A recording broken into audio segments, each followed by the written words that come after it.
guys, welcome back to the workshop. Today I'm going to be making an herb chopper out of a leaf spring. So what this is a leaf spring from a golf cart that I bought. All of these chunks of leaf spring are actually, let me get in focus here, high carbon steel. And so what I'm going to do is turn each of these pieces into knives, herb choppers, tools, things like that. And in case you were wondering, yes, it did in fact snow last night, so that's going to be fun. Alright, so step number one is getting the leaf spring apart.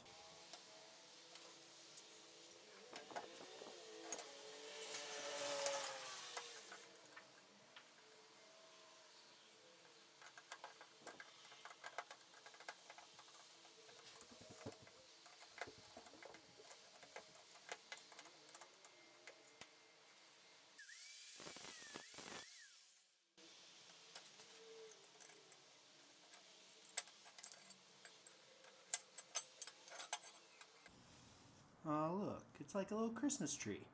It actually came apart a lot easier than I thought it would, so that was nice. The next step is to cut off a chunk and throw it in the fire. What I did is I took that piece of leaf spring, cut it, and then put a little notch in it. I'm going to bend that down, and that's eventually going to be the scroll work on the herb chopper. And so now, I'm just going to toss this in the fire and start forging. Alright, so I'm going to talk just a little bit about my design here for the herb chopper. So, eventually, it's going to have just a little bit of a curve.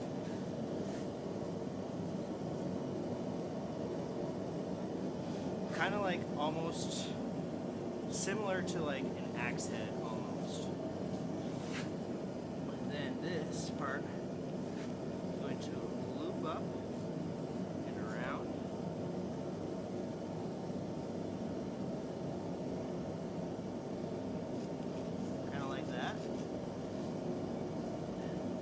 And that's going to be kind of the handle that you hold on to chop herbs with. So this is kind of what I'm going off of. This is the image that I have in my head, and we'll see if that works out.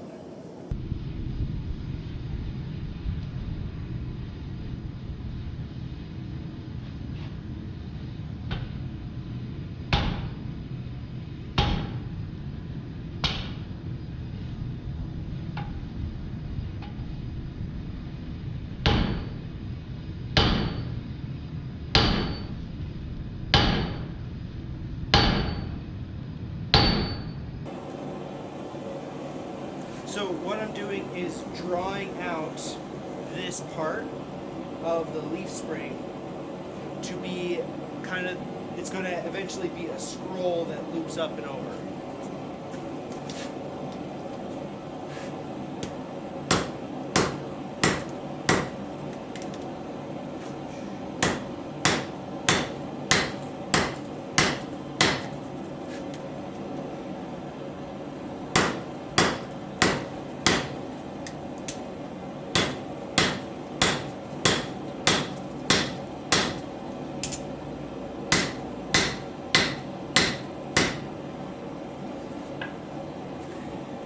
See how it's drawing out like that?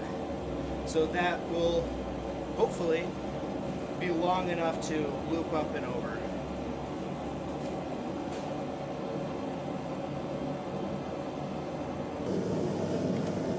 Alright, so as you can see, that's where I'm at. So this is going to be that loop-de-loop.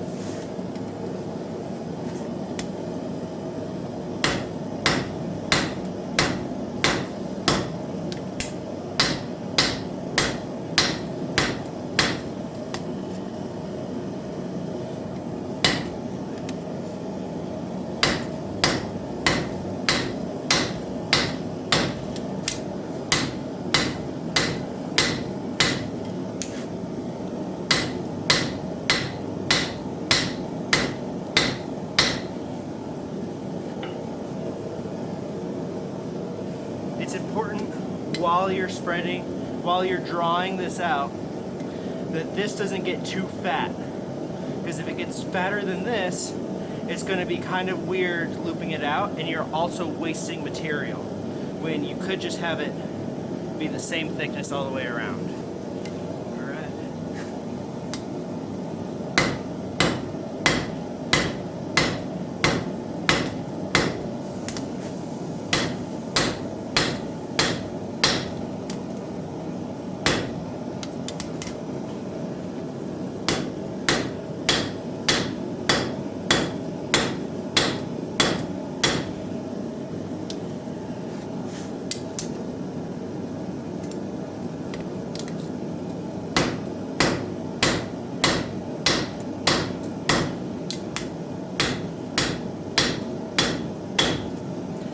Alright, now what we're going to do is this part right here, I'm going to draw out to a taper.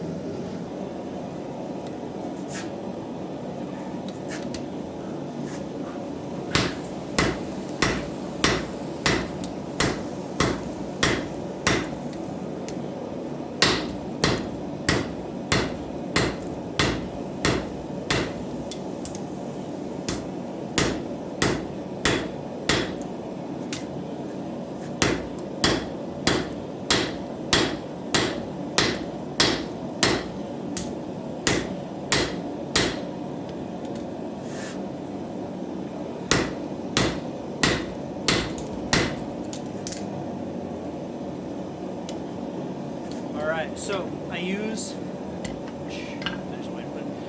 this cross peen side of the hammer to fuller in, or like just make large indents in there, which then use the flat side to flatten it out, and that draws out the material faster.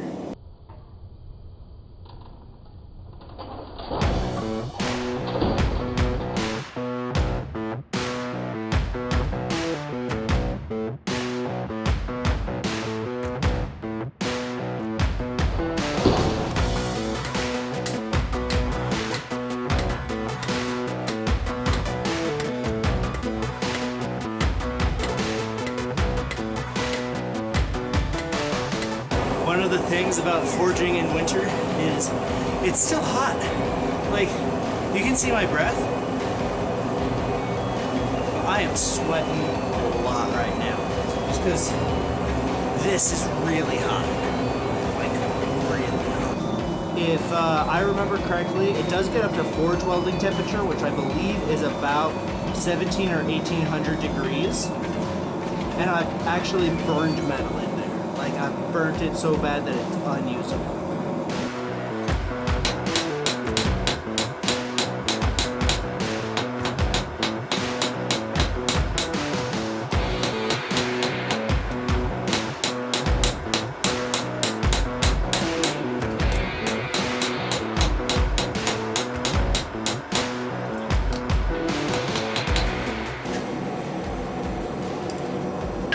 Alright, as you can see, it's drawing out quite a bit now.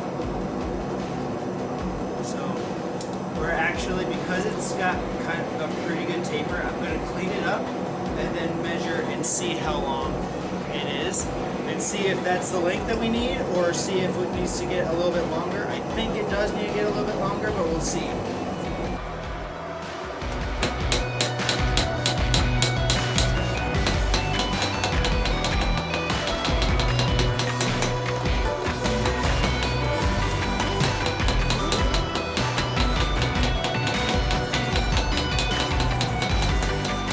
Alright, so this is about 5.5 inches, right? Yeah. It's 5.5 inches, which is 135 millimeter.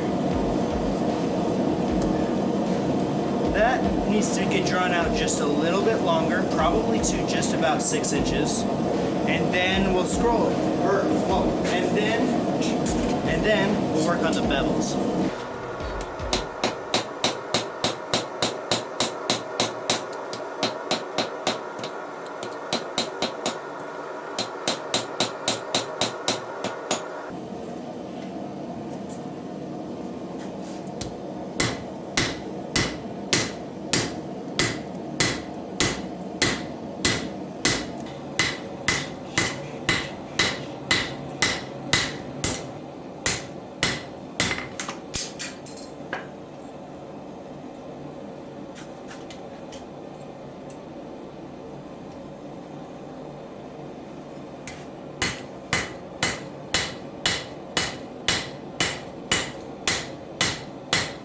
So the reason why I bevel the edges right here is to give it a curve. I'm getting those corners and I'm squishing this material down, which actually also elongates it.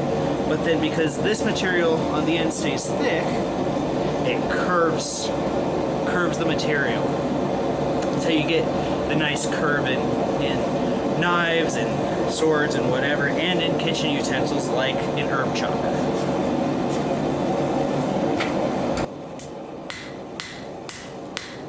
See, as I'm beveling, as I'm spreading out the material,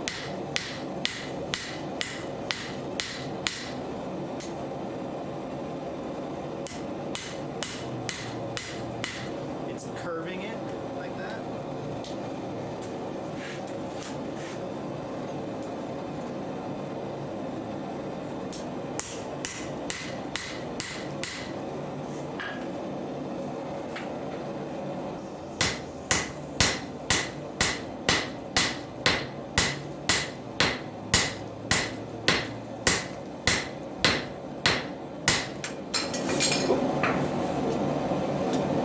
That's called drop forging.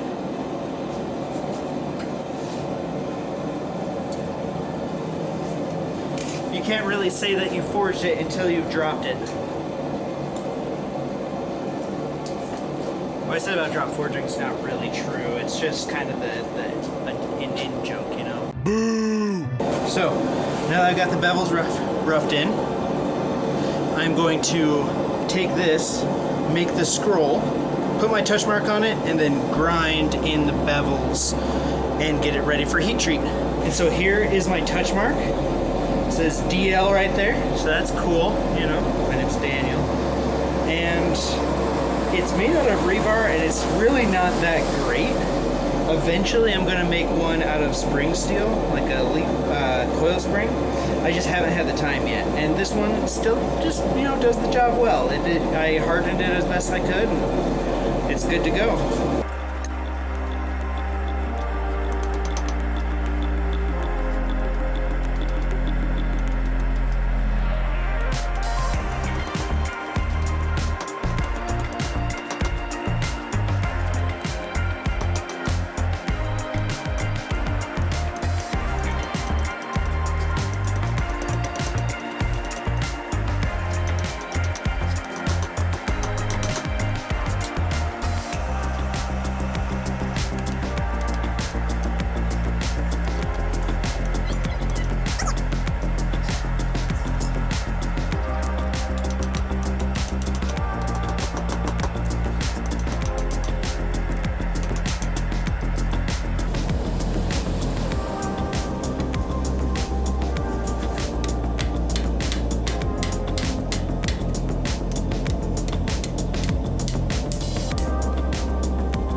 Last step that we need to do is I am just going to put my touch mark about right there. Hot. Wow, that is hot.